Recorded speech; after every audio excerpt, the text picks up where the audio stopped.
there's this very glamorized culture of hustle and grinding, and the Gary V's of the world, and I think that they do provide a lot of great value for getting people off their asses, off the couch. But that's not the right way to you shouldn't glorify that when you're running your business.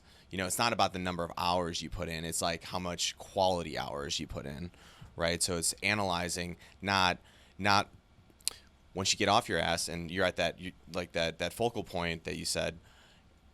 It's like analyzing the quality of the hours, not the amount of hours you're putting in. And it's like, what's your true metric of output?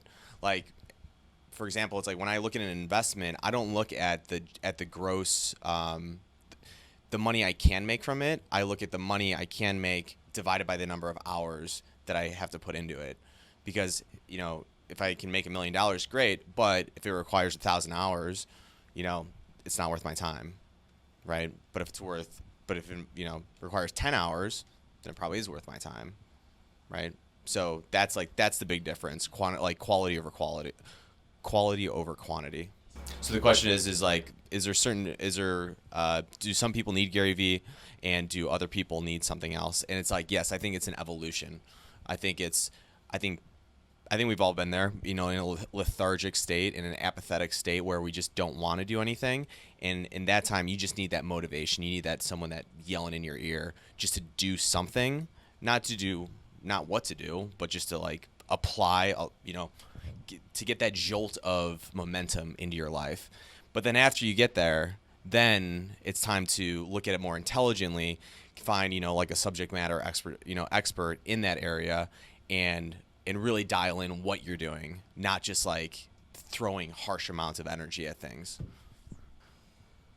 Should I do that? I guess is the real question I'm asking. Yeah. So there's just, I know people that run companies two different ways. One is a large hierarchy, many layers, and then there's called a flat organization where essentially it's just one person running it and everyone reports to them.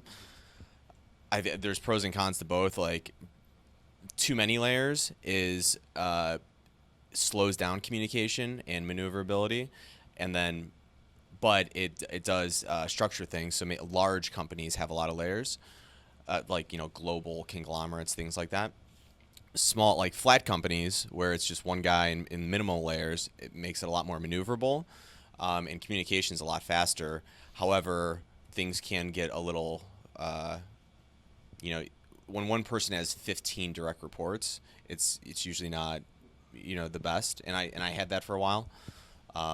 So I think fewer the layers, the better, with depending on the industry and the company. Yeah, just on that topic is,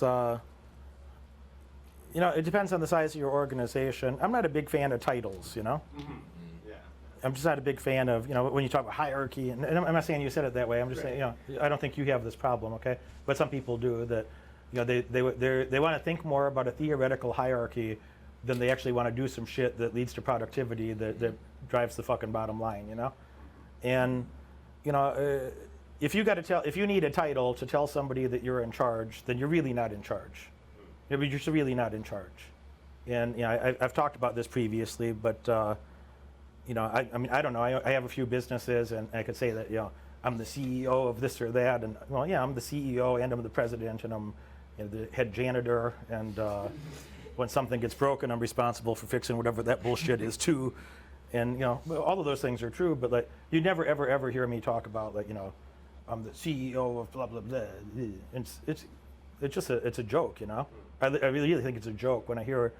I think of it as very much a negative that people that I've been at their businesses that are the CEO of a publicly traded company or the public figurehead of well-owned organizations, and I'm thinking of companies that have 10,000 plus employees in these cases that they would never have to say anything about their job title. That in fact, their communication gets really fucked up because while they walk around, that campus or that compound, they have to always have a little smile on their face, no matter what's going on inside. They have to look happy. They have to put their game face on, be happy, be cheery.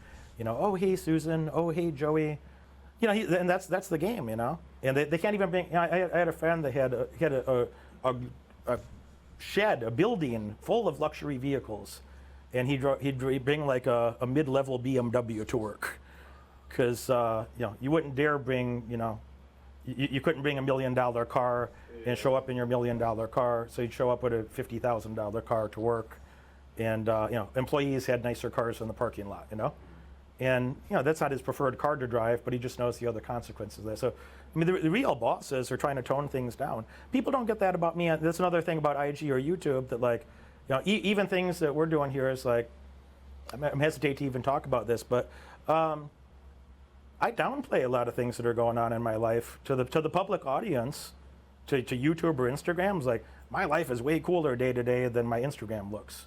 There's a lot of people that are doing not shit, and their Instagram looks cooler than mine. It's not top of mind for me to like film every nice meal I have, or when I'm hanging out with somebody that's wealthy or famous or something, which I do somewhat frequently. It's just not top of mind for me. Like, to me, it's really an expression of scarcity that, if you got to take a fucking photo with somebody, like, when's the last time you guys took a photo of like the contents of your refrigerator? You just don't, because why? Because the shit's always there. It's like, it's not a special something. So why does somebody want to take a photo with some celebrity something or whatever? It's like, it is an expression of scarcity. It is an expression of scarcity that, now away from Instagram, it's like, it's just an indicator of like, well, I'm not used to hanging out with people that are like you. I don't anticipate I'll be allowed to hang out with you ever again in my life, because I just have this little bullshit photo for my social media. And a lot of people that are famous for something, they'll take the photo as in a rejection strategy, so they can dismiss you a moment later and say, all right, now get the fuck out of here and let me alone, or they have security or friends with them that do that job for them, So I don't know, man. There's I don't need to talk about it on a camera, but there's a lot of cool things in my life that I intentionally don't put women in a video ever. You never see a woman on my Instagram. That's a very intentional thing. It's like, I never put a woman on my Instagram. I have a lot of nice things in my life that I could highlight if I chose to. Like, it's a very humble version of my actual life.